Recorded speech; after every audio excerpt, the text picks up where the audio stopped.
This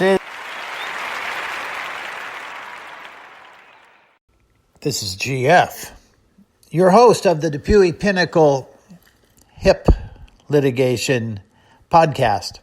Let's talk about an interesting development in the case. One of the things that, and I said there wasn't going to be one for November 11th, a new edition, because I put out so many episodes last week, but there's something we got to talk about. And I really wish there was a way you could talk to me about it, because I need to hear from you as much as you need to hear from me on it. So let's just dive in.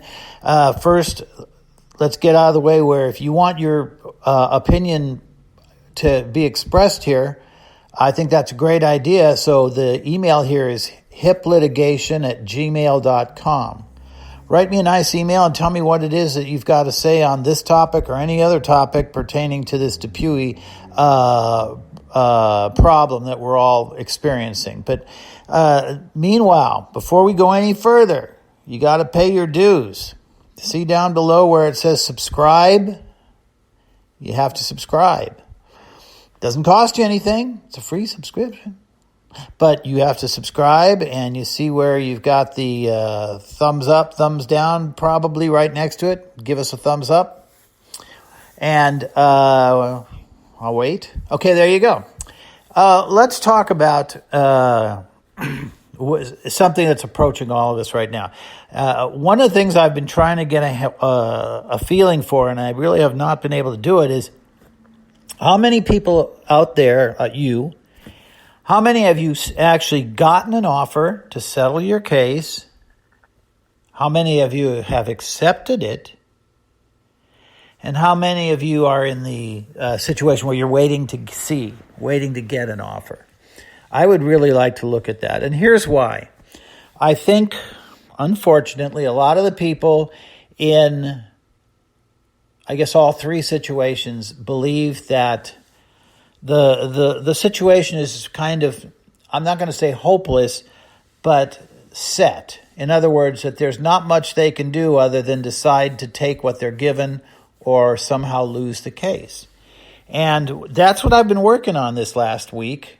I've been doing research into settling cases. What are the laws in Texas?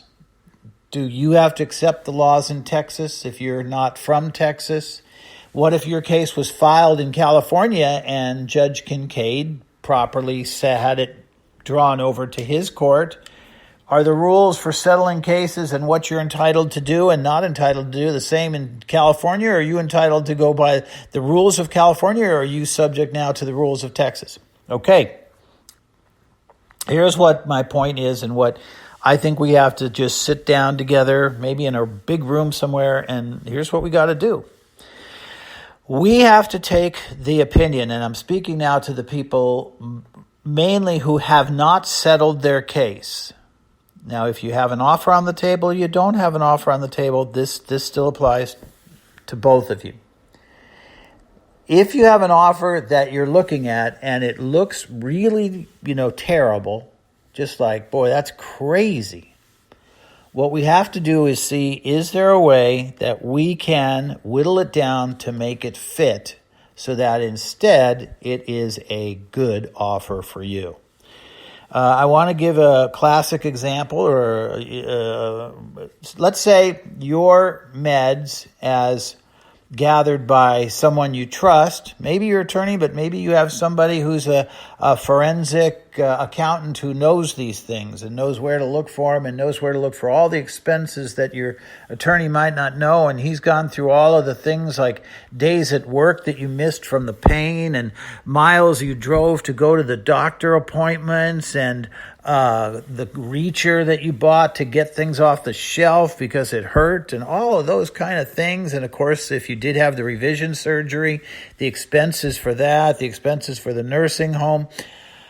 Okay, let's say your expenses, and I'm just going to make up a number. Let's say they're about $100,000, okay? Now, let's say at this point, Depuy Johnson & Johnson has walked in and offered you $3.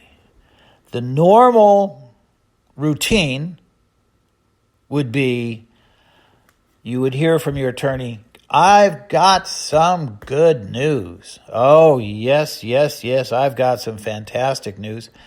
We've got a huge offer from them of $300,000. So Mr. Schmertz and Mrs. Mlecklode, here's what we're going to do. My firm, we're going to take our 40% because we filed a lawsuit, and that's what your contract said. So that'll take off of the $300,000, $120,000. It leaves $180,000.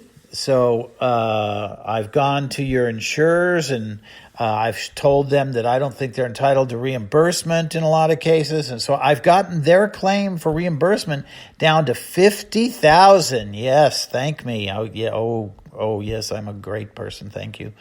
Okay, so we're going to give $50,000 to the insurer. You're going to give $120,000 to your lawyer who's done such a great job, if I don't mind saying so myself, because it was me. And you add that up, that's $170,000, I think. Is that the way the sisters taught me? Yeah, for us, $170,000. And so that will leave you in your pocket $130,000. Isn't that fair? Here's a pen. Let me just put that right in front of you. Okay, that's how those things work.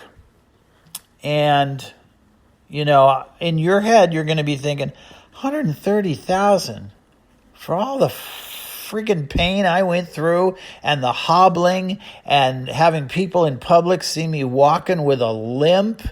And if you had the revision surgery, that's a bear. That thing is worth hundreds of thousands in pain and suffering, risk. You're entitled to be paid for the fact that you risked going on that table. You risked dying.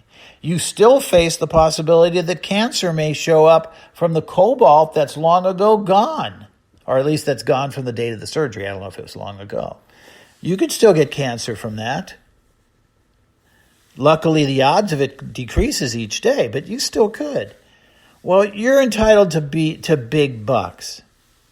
Now, one of the funny things I thought about was, when the jury heard the whole story of what happened about how Johnson & Johnson had hidden from us that their appliances they didn't know what size they were sending out. They didn't know if they fit or not. They just figured the doctor was going to shove them down India, and you'll walk with a limp or not, but who cares? Not their problem. They'll be hidden away in London. And when the jury heard this, they gave those people in the courtroom $500 million. That's $500 million to split 5 ways, which is $100 million. Now, in my estimation, I wasn't on that jury.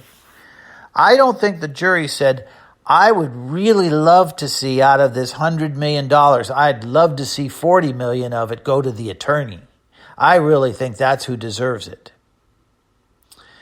I doubt it. I think the jury was thinking, no, I think the $100 million that's going to go to each one of these people should go to these people, and a little bit they should have to give to their attorney for the work they did, which I agree. Those people should have to give actually not just a little, a considerable amount to their attorney. Their attorneys won it for them. They went out there and did it. But your attorney didn't. What did that attorney do? Gather up the expenses. And really your attorney probably did not do that. Probably his paralegal did that. Send him over to the insurance company for Depuy, if there is one. And maybe attend a couple of court dates. I doubt if they even had to attend them in person. There were so many attorneys, I'll bet the court conducted them electronically. You could attend by Skype or just by get notice of what happened at the hearing, that they didn't all have to be there.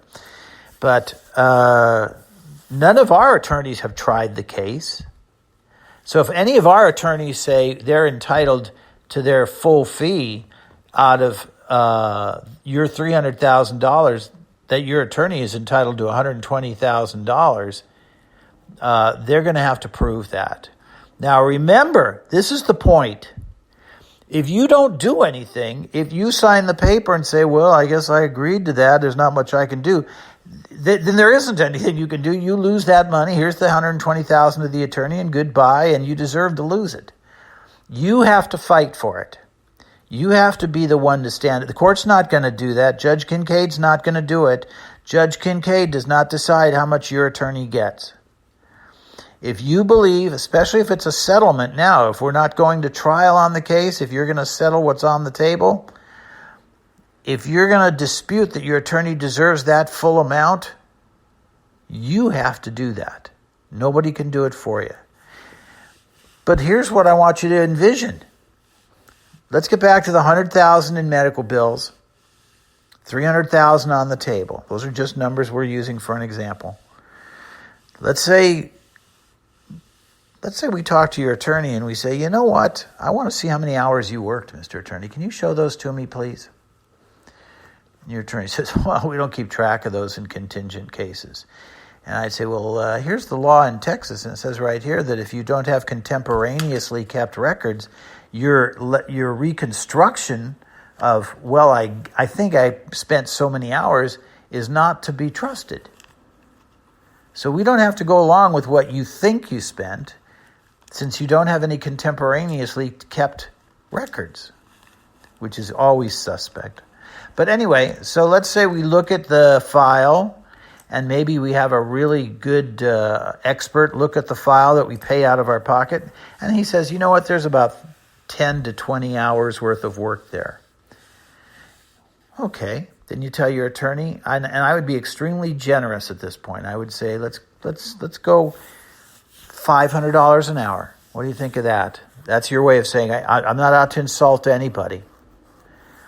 So your expert says there's 30 hours worth of work, attorney work in that file.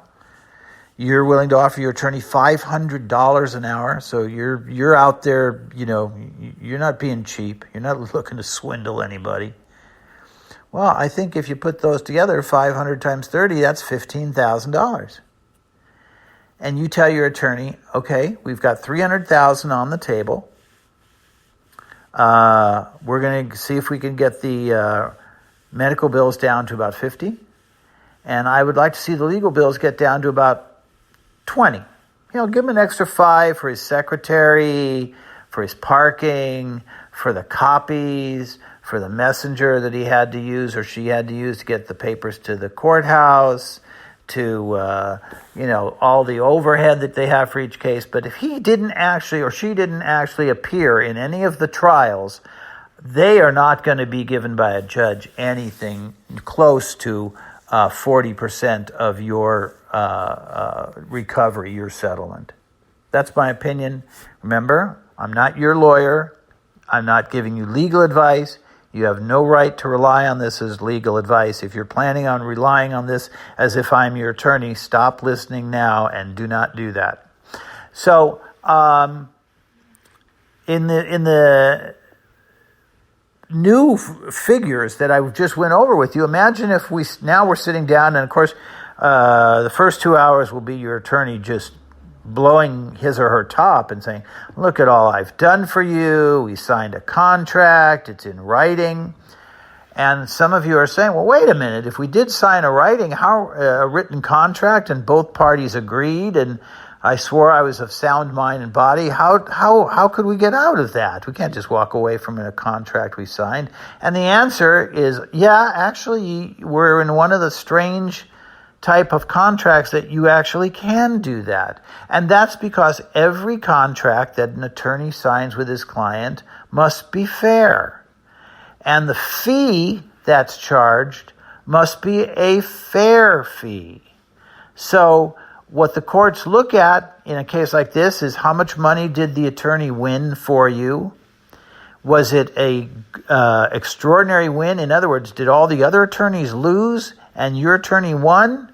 Or is it something where every attorney won and your attorney just went along for the ride, in which case the amount of fees they'd be entitled to would go down? So in this case, since your attorney really is sat in line, sent some stuff to the court, probably 90% of what your attorney did was not done by an attorney, but by some paralegal or other non-such term. And so let's get back to you say, you know what? So my expert says that there's 15 hours